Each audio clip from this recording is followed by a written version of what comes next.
History of Aviation podcast with Derrick Beeler, David Rowe, and David Gorman.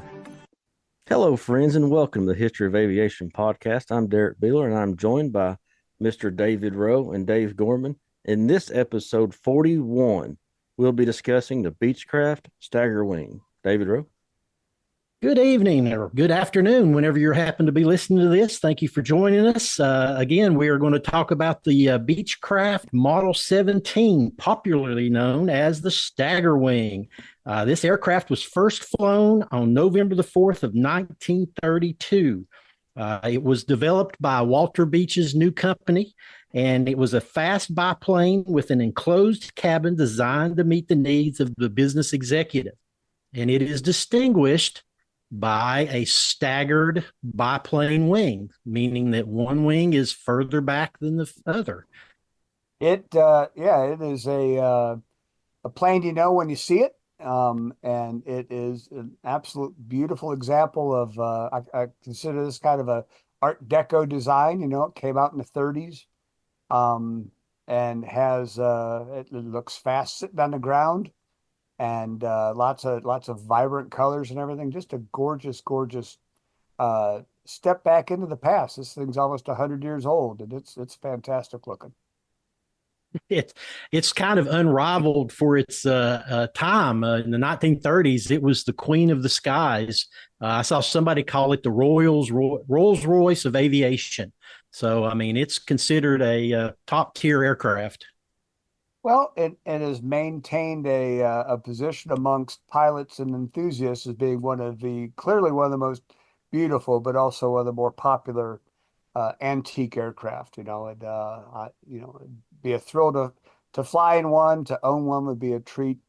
They remain exceedingly popular, and at aviation events, there often are several of these guys that show up, and they look great just lined up all next to each other. Such a great looking, like I say, a sleek design, and they fly well. They make you look great stepping out of it. Look like you should be a movie star when you step out of this thing.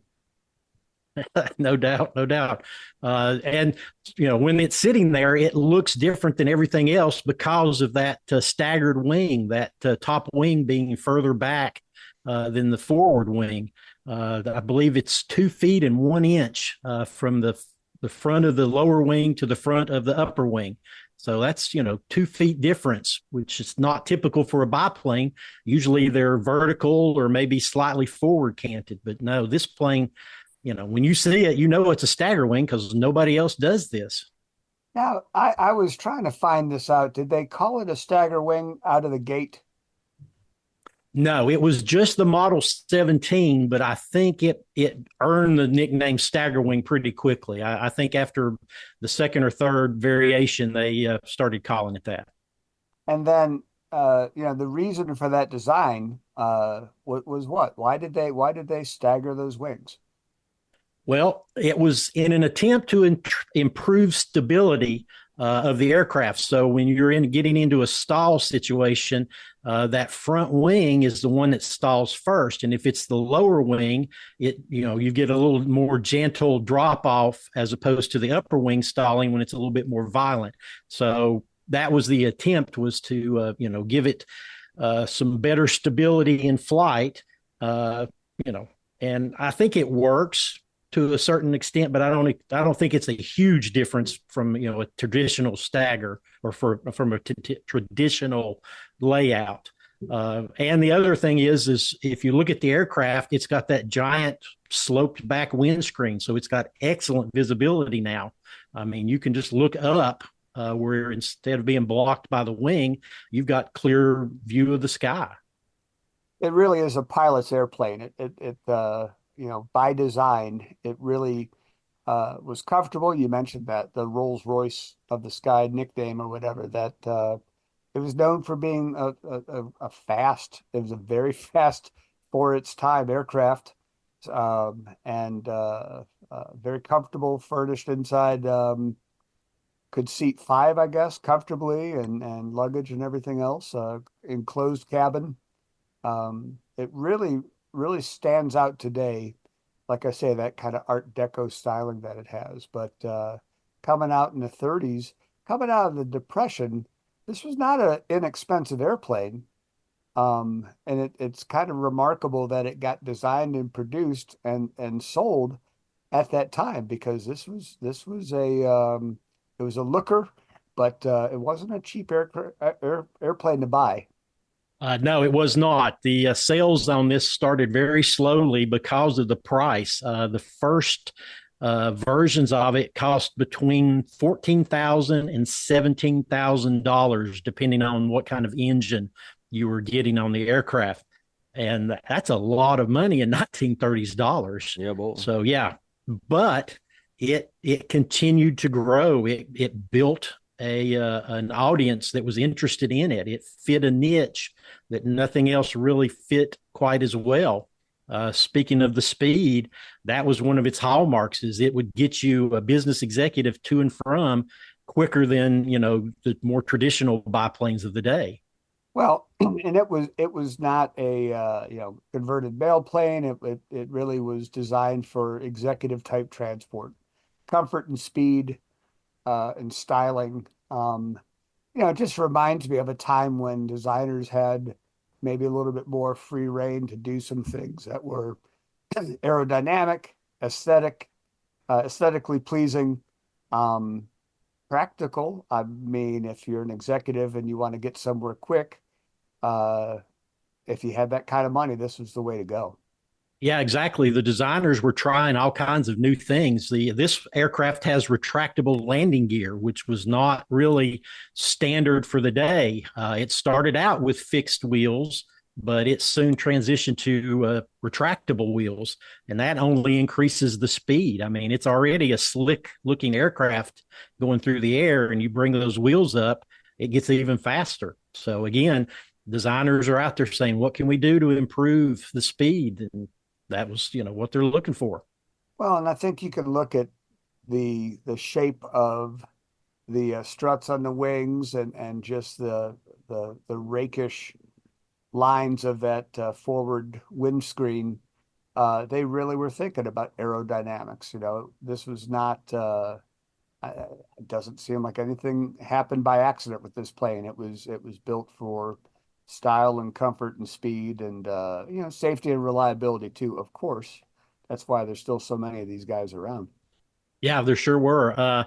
There were some incidences early of the aircraft coming apart in flight. I think I read there were like 6 accidents in the first 5 or 6 years of its production. And, like anything else, they went back and they started stiffening the wings and adding some, extra supports where it was needed. And they solved that problem. And, as far as I know, that's not a non-issue going forward. Well, that's how you keep your company going for a long, long time. You are receptive and safety conscious, and Walter Beech certainly left his mark in aviation. And I know we're going to get to his the Beech Museum. That's not too far from where the three of us are right now. It's over in Tullahoma, Tennessee. David, have you been to that museum? I have not been to that museum. Reading about this aircraft, they've got like 10 Staggerwings in that museum. They have like the first one, don't they? Exactly. Yeah, they've Yeah. got the first model 17. So, it's a little, it's down to Chattanooga and, hang a right, but just haven't made the time to go there. And I've got to do that now. Well, they've got a lot of interesting aircraft there and really tell the story of Beech Aviation. But this may be the first real mark that they left on the aviation world, the impact, and to establish your company with early on with such a gorgeous aircraft. Um, Certainly puts a warm feeling in the minds and hearts of a lot of aviation enthusiasts. Yeah, it sure And does. I mean, definitely worth a trip down to Tullahoma. We should, Derrick, can we organize a field trip and go down there? Would We that should be, do that. I agree 100%. man, we should have a gathering there at the Beech Museum. I have Now never been there myself. I know that they have gatherings there on a regular basis, and I'm sure we can find out when the next one is. But what a Yeah. what a what a great trip that would be. So how many of these were built, Dave? 785 were built total. So And pretty good production run. yeah, not a huge one, but again, we're talking 1930. So, every one of these is built by hand. So this is not, quick build. This is not, Henry Ford style. This is, Yeah, will it run? craftsmanship. Yeah, exactly. So craftsmanship is key. We were talking about the business interiors. It had mohair and leather interiors. Yeah. So they are putting time and effort into making these things luxurious. So 785 over they build them from 32 to 48 or 49. So not a huge amount of time, but they built a lot of really pretty aircraft in that time. I don't think I realized until I was looking a little bit closer at some things on the Staggerwing. It's a cotton covered wing, I believe, and since then, since they were constructed, they've got some type of synthetic fabric covering now that kind of keeps that airfoil intact and everything. But one of the things that I did not realize they had, did you read about the flare chutes that they No, I have? did not. No. So the Staggerwing was flying at a time when, airports and landing fields weren't necessarily lit up at night. And so some of these at least have some ports on the side of the plane, I think on both sides of the plane, three on each side, I believe, where flares were loaded that could then be ejected by pushing some buttons in the cockpit, and they would drop a bright flare underneath the parachute that the plane would eject this flare over a runway at nighttime, and then the flare would light up the fields, and it'd take a while for it to burn out. The pilot could then turn back around and land by his own flare light. Never heard of such a thing. I thought, wow. Ingenuity at its finest right there, folks. Well, by design. So No, I had not come across that one. That's new. I saw it in a video, and I will make sure to look closer at any stagger wings that I see in person again soon, because I was like, well, that's a pretty fantastic way to improve your safety, right? Yeah, it is. Well, apparently this aircraft is pretty tough, because I was watching a video and apparently they did crash demonstrations with Staggerwings. They would, on a sales tour, they would go out and they would put skids underneath the wings, and they would take off, turn the engine off, have the gear up, and they would crash land the aircraft on the ground with these skids, wooden skids. Plane would come to a stop. They'd lift it back up, drop the gear, put everything away, start the engine, and fly off to their next demonstration. So, I mean, that's pretty amazing, way to demonstrate the toughness of your aircraft. I mean, for such a beautiful aircraft, that's not how you would think, well, let's crash it to show how good it is, how strong it is. But apparently that's what they were doing. I'm guessing they had maybe a test pilot who accidentally crashed his Staggerwing and then came up with that as his excuse and said, well, I was just testing, and now we know it'll work, so we can demonstrate that. So he had to keep demonstrating it. I was going to say fired from the company. I was going to say the fortitude there. Wow. Wow. Well, again, when we're talking about built by hand and loving craftsmanship and everything, but also built pretty darn tough. That's incredible. Yeah. So, yeah. Well, now, go ahead. I was just going to mention that. So beyond the civilian use, some of these were pressed into military service, right? Yes, they sure were. Transport, VIP type things. Yeah, I think the military realized they needed some executive transports, which is exactly what this aircraft was built for.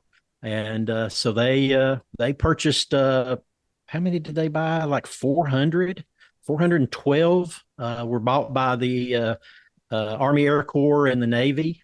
And there were a whole bunch that I learned that the military impressed into service, meaning they went to the private sector and said, "We need your aircraft." And if it survives, you can have it back. exactly, exactly. So yeah, they used them quite a bit. They were well used by the Army Air Corps and the Navy. Well, they wanted to look good too, I guess, right? Well, I probably did. As a matter of fact, there was even the RAF used it. So the Army Air Corps called it the UC-43. The Navy called it the GB-1 or the GB-2, and the RAF called it the Traveler Mark 1. I've also got notes that it was used in the Spanish Second Spanish or the Spanish Civil War by the Spanish Republican Air Force. China used them against Japan as air ambulances. Finland had them as a liaison aircraft between 1940 and 45. I even found one that there was a Prince Bernard of Lippe in the Netherlands had one. So they were being used all across the world for military service. Pretty amazing run that they had, and I say run, but the production was not as many individuals that were built as some of the other planes that we featured, but it sure does feel like there's an awful lot of these that are still out there. A lot saved in museums, as we mentioned, but this is a popular aircraft at EAA conventions in Oshkosh and Sun and Fun and other places like that. So I could not find an actual number of how many remain. Did you find anything that kind of said what was the number left? I didn't, which is interesting because that's usually a pretty typical statistic that they have. I meant to look on the FAA and just see how many are registered in the U.S. That helps you some, but it doesn't show how many are still flying. Right. Yeah, exactly. Yeah, or airworthy. One other thing that's interesting about the military versions, they are basically the same thing as a civilian version.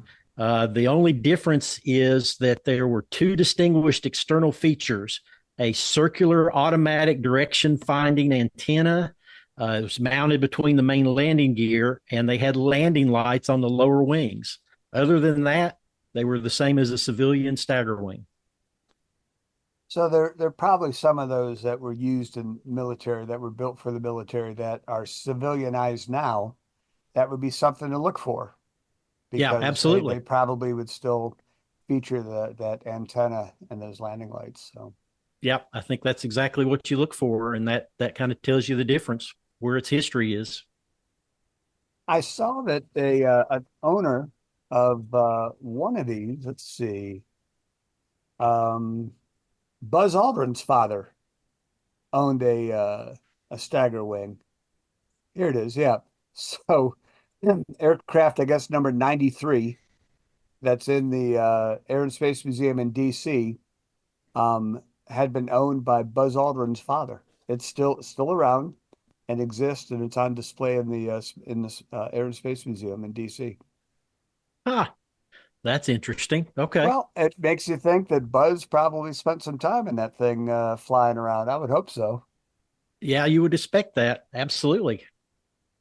When I was looking at the specifications, the wingspan of 31 feet 12 inches, length of 26 feet 9 inches, height of 8 foot.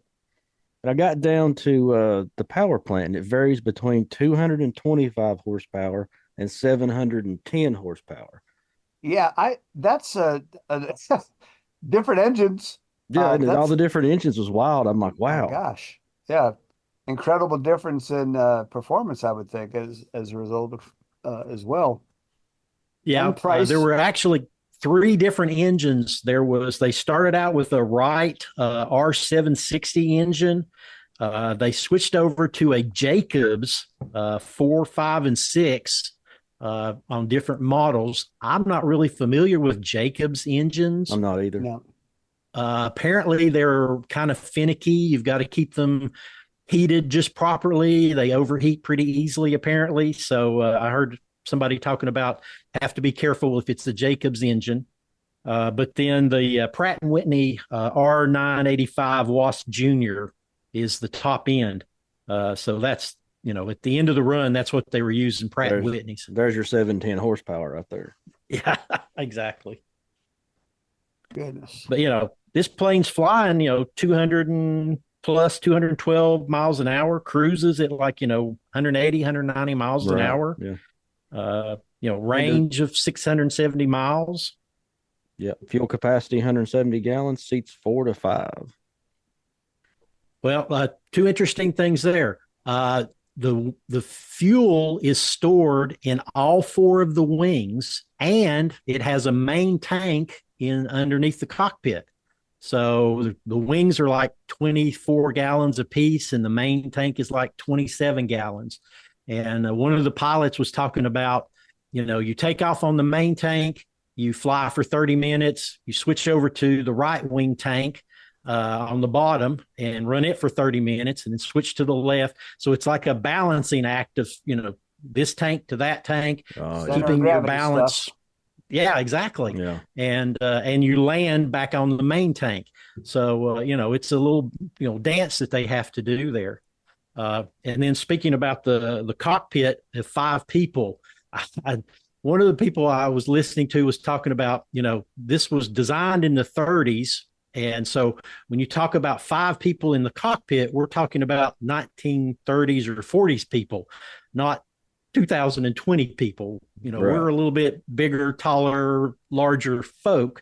So it's a little bit of a tighter squeeze for us. But, for 1930s and 40s, it was an easy fit, big bench seat in the back, easily slide 3 people in there. Well, I would like to give it a try sometime. Absolutely. It'd be tight, but it's impressive looking. I was watching some videos showing the layout of the cockpit, and I mean nothing unusual, but it looked artistic. Just the control surfaces or control panel, everything really looked again that type of Art Deco appearance that they have. Yeah, absolutely. Something we haven't talked about is the air racing history. This aircraft was fast for its time. So, air racing was a big thing in the 30s. So this aircraft was pretty successful at the air racing. One of the very early Model 17s. So it was introduced in 32. By 1933, it was winning the Texaco Trophy race. In 1935, a British diplomat flew around the world in a Model 17R. He traveled 21,332 miles from New York to London, but he didn't go across the ocean. He went by way of Siberia, Southeast Asia, the Middle East, North Africa, and then back up to Europe. Wow. So, that's some long time in an airplane. It was a long time, but he looked good doing it. So absolutely, yeah. absolutely. One of the other things that was really interesting, and I kind of got sidetracked last night. I was reading about the Bendix air races, which are really famous air races from back in the day. So the type of thing Amelia Earhart raced in it. Jackie Cochran, another aviatrix, she set a world speed record of 203 miles an hour. She, altitude record of 30,000 feet. So, she finished 3rd in the 1937 Bendix Trophy race. But then I discovered this lady by the name of Louise Thadden. And it was kind of interesting. She started out work as a secretary for Walter Beach. And as part of her employment, she learned to fly. And the story of this lady is just amazing. She was one of the, was it Orville or I think Wilbur Wright was the signed her pilot's license. I mean, that's who she was flying around with, Amelia Earhart and the Wright brothers. But she actually won the 1937 Bendix Trophy race in a Staggerwing. And the neat part about it was the aircraft that she was flying had already been sold to the government of Honduras. So when the race was over, they took it back to the factory. They, did an overhaul. They repainted it, and then they flew it to Honduras for the Air Force down there. Just they an hadn't picked it amazing up story. Might as well. Well, use yeah, it. exactly. They weren't using it at the time. It's just, an amazing story. I spent, a couple hours just reading through this lady's history, and her husband built aircraft, and just, it's amazing back then. If you were interested in this, you could do it.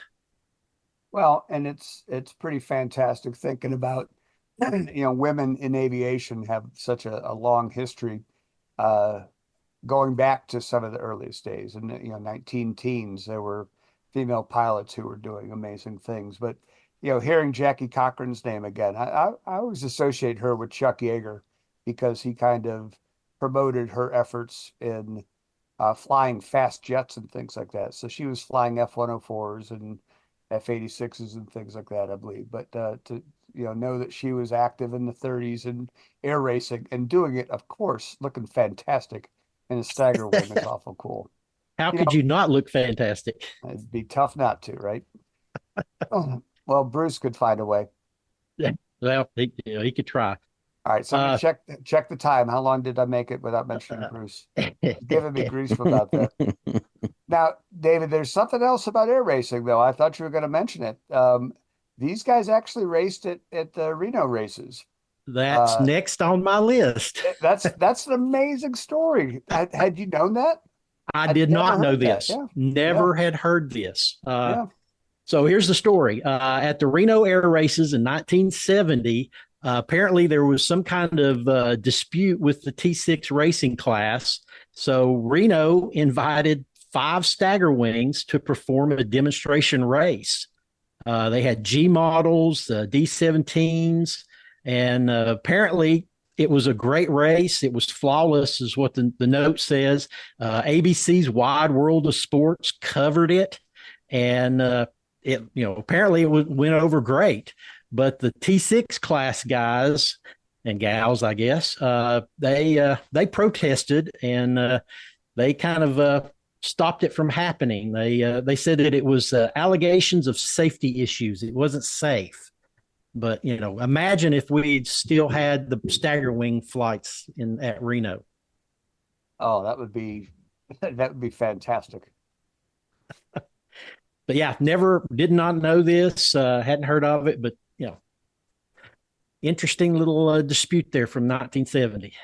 We've talked about all the air racing, World War II. Did you ever hear what ended up replacing the Staggerwing? Did not. I did not know. It's actually a plane that we have talked about. It was the V-tailed Beechcraft Bonanza became the replacement for the Staggerwing. And it was so that was Walter Beech's next big contribution, huh? Exactly. So I mean, it's a powerful 4-passenger luxury aircraft, but it's not as expensive. I think they said it cost 1/3 the price. So I mean, you can see why people would gravitate toward the Bonanza over the Staggerwing. Plus, it's a newer design. But they don't look related. I no. mean, the fact that they came from the same mind and no doubt some of the same designers and the factory and everything. The Beech was all metal. I mean, the Bonanza was all metal. But they really don't look like. Yeah, they don't look like they were coming out of the same era. That's for sure. Totally different looking. Yep. Yeah, absolutely. But that's progress for you. It's not necessarily a better airplane. It's just something brings a different set of features that takes it away. Yeah, well, actually, you might be able to say that the Staggerwing gave the Beech company enough cred and stability, financial stability coming out of the Depression to be able to continue their advancing the craft. Because the Bonanza certainly was, a key aircraft of U.S. aviation. Oh yeah, absolutely. I've got a few little trivia notes here to pass along. Oh boy! So we've been talking about the design, being forward thinking and, so beautiful. It was designed by a gentleman by the name of Ted Wells. But here's the interesting part. He originally designed this aircraft while he was working for Curtiss-Wright, and he presented it to the board, and they decided not to build it. So he was hired away by Walter Beech to go work at Beech, and Walter Beech looked at it and said, "Yeah, looks good. Let's build it." So this plane was originally a Curtiss-Wright aircraft, but they decided not to build it. Oops.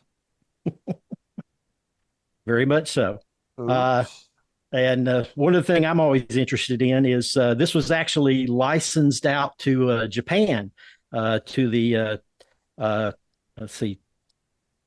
Takawa Beechcraft C-17E light transport. They built 20 of them, and they assembled 2 from imported parts.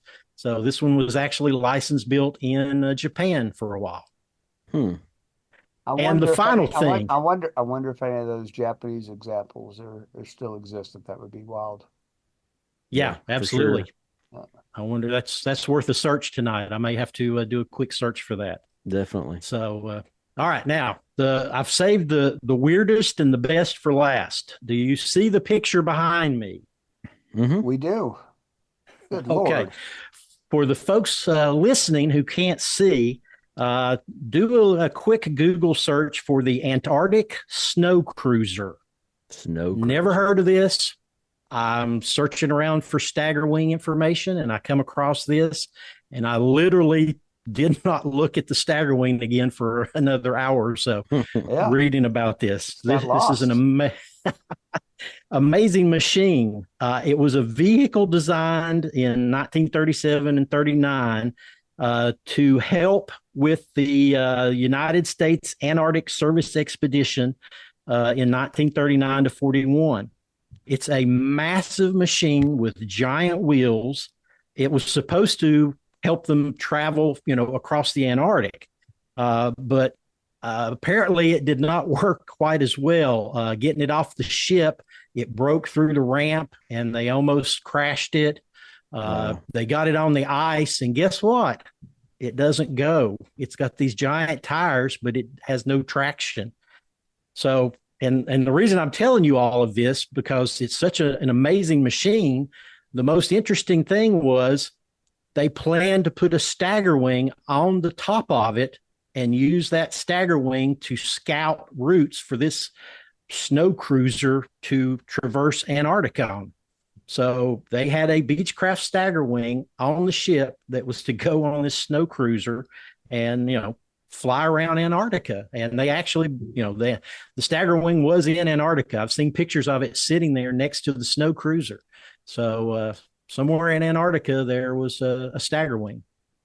Wow. Well, and because it's Facebook, there just happens to be, as I just discovered, a Facebook page for the Antarctic Beech Staggerwing that has all kinds of info on it. So facebook.com/Antarctic Beech Staggerwing is the name. We'll share that over on the page too. Crazy. Yeah, it's fascinating. I mean, Well, literally, I know where I'm going to spend some time. That's amazing. Who knew? There's great video of it. They built it out in the Midwest, Chicago area, somewhere like that, and they had to drive it to the coast to put it on the ship, and it got stuck in the mud on the way to the ship, which was probably a bad sign that somebody should have gone, wait a minute, if this doesn't traverse mud, how's it going to do snow and ice? Right. Well, I mean, yeah. It weighs like 75,000 pounds, and you're going to put an airplane on top of that and just, motor around the Antarctic. It's just.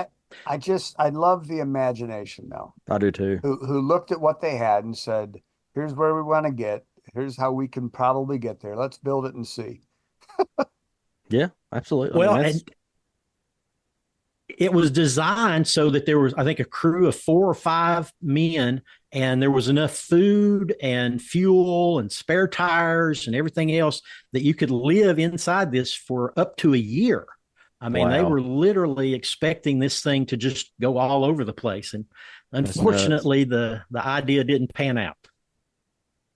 Well, good effort and well done. So I'm going to have to spend some time learning more about this monstrosity because it's awesome looking.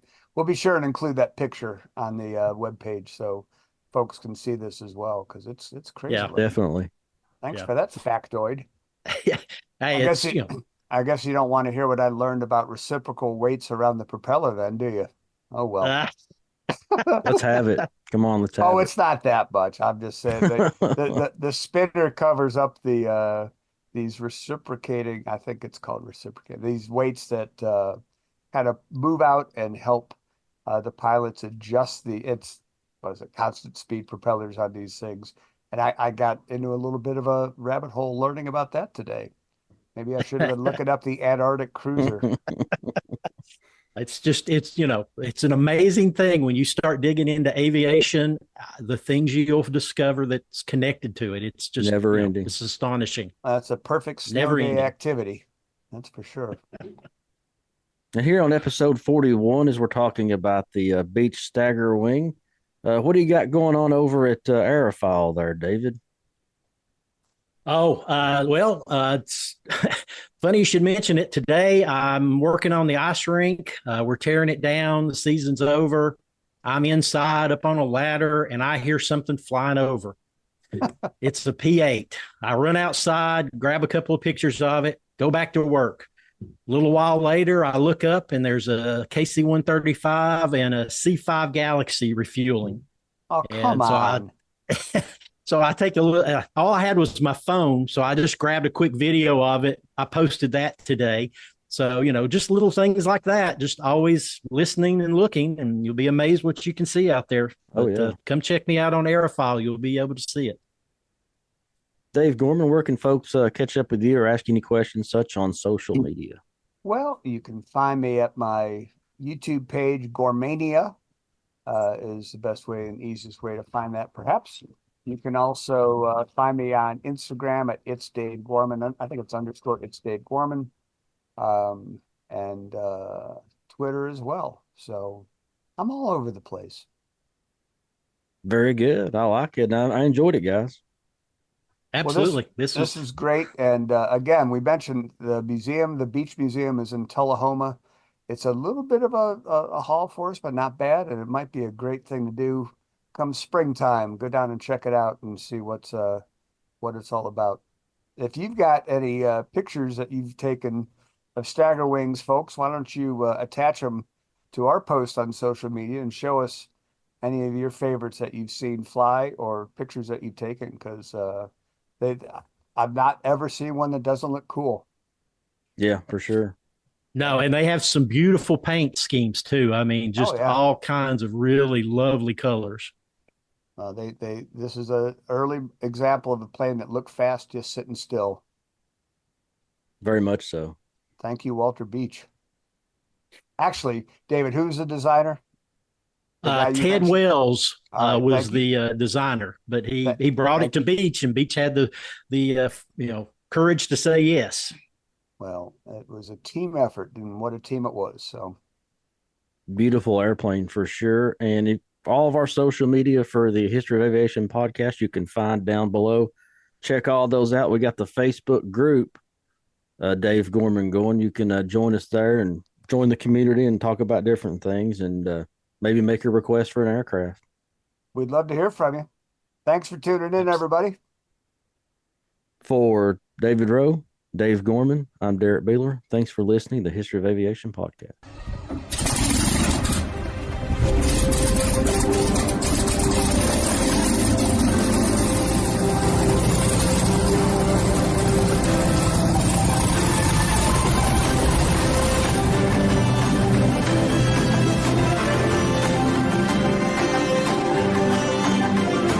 This is Joe Morse. You are listening to the History of Aviation podcast with Derrick Beeler, David Rowe, and David Gorman.